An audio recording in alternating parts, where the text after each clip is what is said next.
कैसे हो मेरे भाई बंधु। आई होप आपसे बढ़िया होंगे और अपनी स्टडीज प्रॉपर तरीके से कर रहे होंगे। आज हमारा केमिकल रिएक्शन एंड इक्वेशंस का लेक्चर नंबर 2 है, जिसको हम एनसीईआरटी लाइन बाय लाइन पढ़ते हुए चल रहे हैं और एक एक लाइन को मैं एक्सप्लेन करते हुए चल रहा हूँ। आई होप आपको एनसीईआरटी की लाइन समझ आ रही होंगी मेरे एक्सप्लेनेशन के बाद। और बिना किसी टाइम को वेस्ट किए अपने लेक्चर की तरफ पढ़ते हैं। और कल के लेक्चर के अंदर, प्रीवियस लेक्चर के अंदर, हम लोग ने इंट्रोडक्शन वाला पार्ट फिनिश किया था केमिकल रिएक्शंस और इक्वेशंस का। और आज हमारे पास जो टॉपिक चालू होने वाला है वो है केमिकल इक्वेशंस। ठीक है, केमिकल इक्वेशंस हम लोग आज पहला टॉपिक हम लोग लेने वाले हैं चैप्टर का। उसके बाद हम केमिकल रिएक्शंस के बारे में पढ़ेंगे। तो चलिए चालू करते हैं। तो जैसे कि एक्टिविटी 1.1 कल हम लोग ने देखी थी, जिसके अंदर हम लोग ने मैग्नीशियम और ऑक्सीजन का क्या किया था, रिएक्शन करवाया था और उसके अंदर प्रोडक्ट निकला था हमारे पास मैग्नीशियम ऑक्साइड। तो उसी का यहाँ पर लिखना सीखेंगे, कैसे हम उसको इक्वेशन की फॉर्म में लिखते हैं। तो when a magnesium ribbon is burned in oxygen it gets converted to magnesium oxide. तो यहाँ पर क्या बोला गया है कि जब वो मैग्नीशियम रिबन आपका जल रहा था इन प्रेजेंस ऑफ ऑक्सीजन, वो कन्वर्ट हो गया मैग्नीशियम ऑक्साइड के अंदर। This description of chemical reaction in a sentence form is quite long.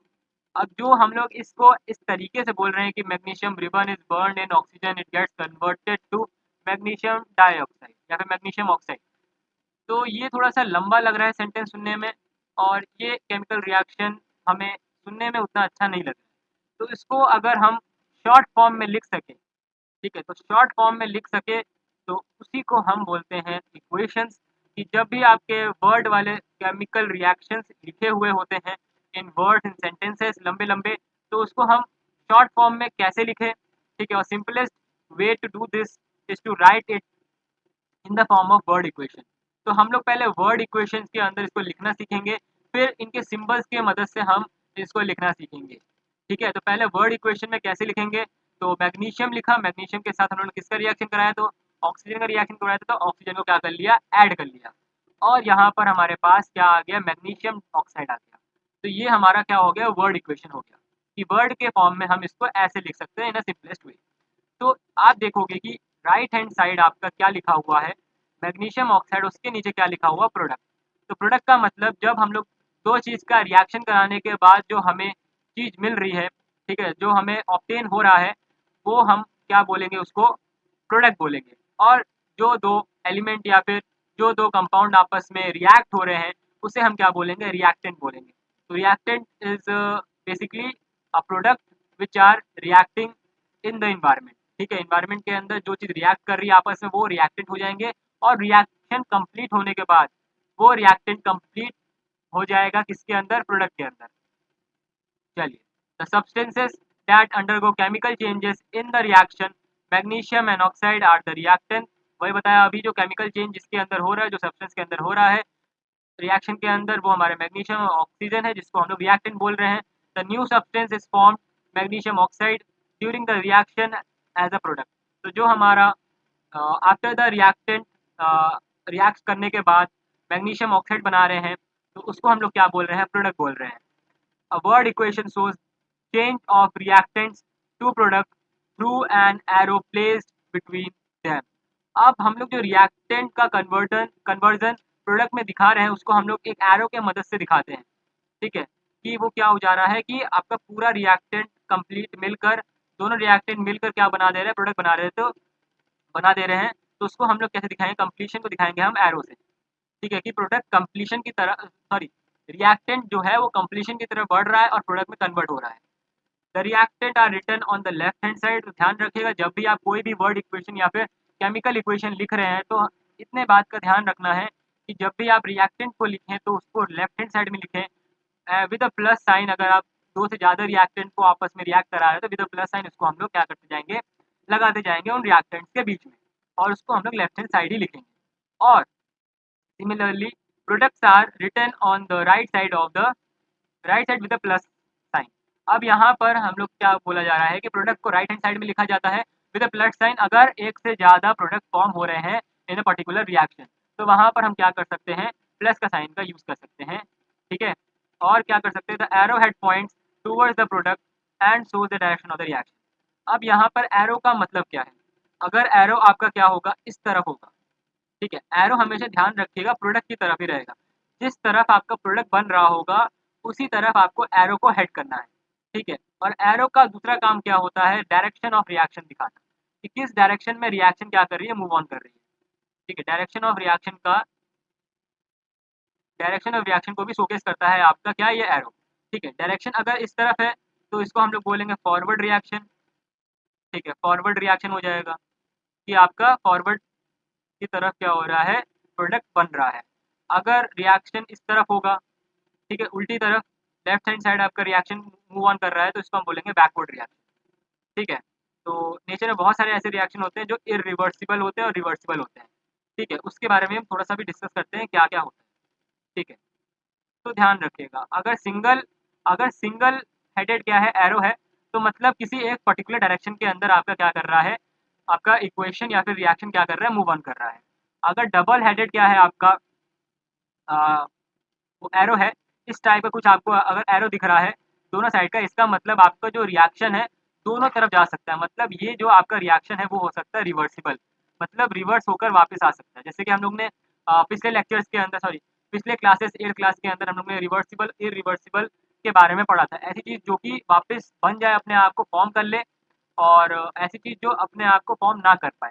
जैसे मान लीजिए अगर हम लोग ने मैग्नीशियम ऑक्सीजन का रिएक्शन करा लिया और मैग्नीशियम ऑक्साइड बन गया, तो इस रिएक्शन को हम बैकवर्ड नहीं ले जा सकते। मतलब ये रिएक्शन कैसा हो जाएगा, इरिवर्सिबल रिएक्शन हो जाएगा, इरिवर्सिबल रिएक्शन हो जाएगा। तो आई होप आपको रिवर्सिबल और इरिवर्सिबल में समझ आया होगा, और दोनों के लिए एरो भी समझ आया होगा, किस एरो का कब इस्तेमाल करते हैं, ठीक है। अब आगे चलते हैं हम और आगे देखते हैं क्या है। अब यहाँ पर हमारे पास राइटिंग अ केमिकल इक्वेशन। अब केमिकल इक्वेशन लिखते कैसे हैं, अलग तरीके से। पहले तो हम लोग ने देख लिया किस तरीके से, वर्ड इक्वेशन से। अब वर्ड इक्वेशन को भी हम लोग और कैसे लिख सकते हैं उसको देखते हैं, आइए। Is there any other shorter way for representing chemical equation? तो यहाँ पे क्या बोला गया है कि क्या हमारे पास और भी कुछ ऐसे तरीके हैं जिसमें हम लोग केमिकल इक्वेशन को और शॉर्टर तरीके से दिखा सकते हैं। तो chemical equation can be made more concise and useful if we use chemical formula instead of word. तो यहाँ पर एक और तरीका है केमिकल इक्वेशन को और कंसाइज करके लिखने का, और ये थोड़ा यूजफुल तरीका भी है। क्या, कि अगर हम वर्ड की जगह केमिकल फॉर्मूलेस का इस्तेमाल करें केमिकल इक्वेशन को लिखने के लिए, तो हम केमिकल इक्वेशन को और शॉर्टर वे में रिप्रेजेंट कर सकते हैं। Chemical equation represents a chemical reaction. तो कोई भी केमिकल इक्वेशन एक केमिकल रिएक्शन को शोकेस करता है। If you recall formula of magnesium oxygen and magnesium oxide, the above word equation can be written has. अगर आपको केमिकल फॉर्मूला पता है मैग्नीशियम ऑक्सीजन और मैग्नीशियम ऑक्साइड का, तो हम जो ऊपर ये जो हमारे पास वर्ड इक्वेशन आया था, इसको हम लोग इस तरीके से भी लिख सकते हैं। तो मैग्नीशियम का Mg हो जाएगा केमिकल फॉर्मूला, ऑक्सीजन का O2 और मैग्नीशियम ऑक्साइड का MgO। तो यहाँ पर हमारा क्या हो गया, ये एक और तरीका हो गया, एक और सिंपल और शॉर्टर वे हो गया केमिकल इक्वेशन को रिप्रेजेंट करने का। Count and compare the number of atoms of each element on the left hand side and right hand side of the arrow. Is the number of atoms of each element are same on the both side. तो यहाँ पर एक चीज़ आपको compare करना है और count करना है कि आपका लेफ्ट हैंड साइड और राइट हैंड साइड एरो के number of atoms equal amount में है कि नहीं, या फिर नंबर ऑफ एलिमेंट दोनों तरफ इक्वल है कि नहीं। If yes then the equation is balance. अगर दोनों तरफ सेम अमाउंट आपका एलिमेंट और एटम्स मौजूद है लेफ्ट हैंड साइड और राइट हैंड साइड, तो आपका इक्वेशन क्या कहलाएगा, बैलेंस इक्वेशन कहलाएगा। If not the equation then the equation is unbalance. अगर दोनों तरफ बराबर नहीं है तो इस चीज में हम क्या बोलेंगे, अनबैलेंस इक्वेशन बोलेंगे, because the mass is not same on the both side. दोनों तरफ मास सेम नहीं है, तो इसीलिए हम इक्वेशन को अनबैलेंस इक्वेशन बोलेंगे। Such chemical equation is a skeleton chemical equation for reaction. Equation 1.2 is a skeleton chemical equation for the burning magnesium in air. अब ऐसे इक्वेशन जो कि अनबैलेंस होते हैं उनको हम बोलते हैं skeleton chemical equation ऑफ और रिएक्शन। किसी भी रिएक्शन के लिए अगर रिएक्शन अनबैलेंस है तो उसको हम बोलेंगे skeletal chemical reaction। और skeleton chemical reaction जो अभी हमें दिखी है, ये हमारे पास उसका ही एग्जाम्पल हो जाएगा जब हम लोग मैग्नीशियम को बर्न करेंगे एयर के प्रेजेंस में। तो आई होप आपको राइटिंग आ गया होगा कैसे हम लोग एक केमिकल इक्वेशन को लिखते हैं। तो लेफ्ट हैंड साइड में हमेशा क्या रहेगा, आपका रिएक्टेंट रहेगा, ठीक है। तो रिएक्टेंट के साथ हम लोग क्या करेंगे, और जिस भी डायरेक्शन में हमारा इक्वेशन या फिर रिएक्शन मूव ऑन कर रहा है उस डायरेक्शन में हम लोग एरो को पॉइंट करेंगे और प्रोडक्ट को दिखाएंगे। तो राइट हैंड साइड हमारा प्रोडक्ट रहेगा और लेफ्ट हैंड साइड हमारा रिएक्टेंट रहेगा। चलिए अब चलते हैं हम लोग बैलेंस केमिकल इक्वेशन की तरफ। तो बैलेंस केमिकल इक्वेशन की पहले हम लोग थ्योरी पढ़ लेते हैं, फिर नेक्स्ट लेक्चर के अंदर कैसे एक केमिकल इक्वेशन को बैलेंस करते हैं उसको हम समझेंगे। Recall the law of conservation of मास। अगर हम लॉ ऑफ कंजर्वेशन ऑफ मास को रिकॉल करें जो हम लोग 9th क्लास में पढ़ा था, ठीक है, तो क्या बोलता है, mass can neither be created और nor be destroyed in chemical reaction. तो यहाँ पर क्या बोला गया है कि लॉ ऑफ कंजर्वेशन मास जो हमने पढ़ा था वो क्या बोलता है कि मास को ना तो हम क्रिएट कर सकते ना कि हम डिस्ट्रॉयड कर सकते इन केमिकल रिएक्शन। तो ध्यान रखिएगा ये जो लॉ वैलिड है सिर्फ केमिकल रिएक्शन के लिए वैलिड है, ठीक है। अगर हम और फिजिक्स लेवल पे जाए, ठीक है, फिजिक्स में भी न्यूक्लियर फिजिक्स लेवल पे जाए तो यहाँ वहाँ पर ये लॉ थोड़ा सा वायलेट हो जाता है, ठीक है, क्योंकि वहाँ पर आ जाता है एनर्जी मास इक्विवेलेंस। ये आपको समझने की भी जरूरत नहीं है, ये थोड़ा हायर क्लास का है, मैंने थोड़ा सा हल्का फुल्का आइडिया दे दिया है ताकि आप ये हर जगह गाते ना फिरे कि law of conservation of mass हर जगह वैलिड है। नहीं, न्यूक्लियर फिजिक्स के अंदर ये थोड़ा सा वायलेट हो जाता है। तो ध्यान रखिएगा इस चीज़ को कि जो मास होता है neither created not be destroyed in a chemical reaction, that is the total mass of element present in the product of chemical reaction has to be equal to the total mass of the element present in the reactant। तो इसके according अगर हम इसको chemical reaction chemical equations के अंदर लगाए इस law को, तो क्या हम लोग बोल सकते हैं कि एलिमेंट का मास, ठीक है, एलिमेंट का टोटल मास होना चाहिए इक्वल प्रोडक्ट के टोटल मास के, ठीक है, किसी भी केमिकल रिएक्शन के अंदर। In other word the number of atoms of the each element remains same before and after the chemical reaction. अगर हम दूसरे वर्ड में इसको बोले तो किसी भी रिएक्शन के अंदर number of atoms of each element, किसी कोई भी एलिमेंट का नंबर ऑफ एटम सेम होना चाहिए before and after the chemical reaction. Chemical reaction complete होने के बाद भी उतने ही एलिमेंट के एटम बचे रहे और केमिकल रिएक्शन होने से पहले भी उतने ही एलिमेंट के एटम्स होने चाहिए।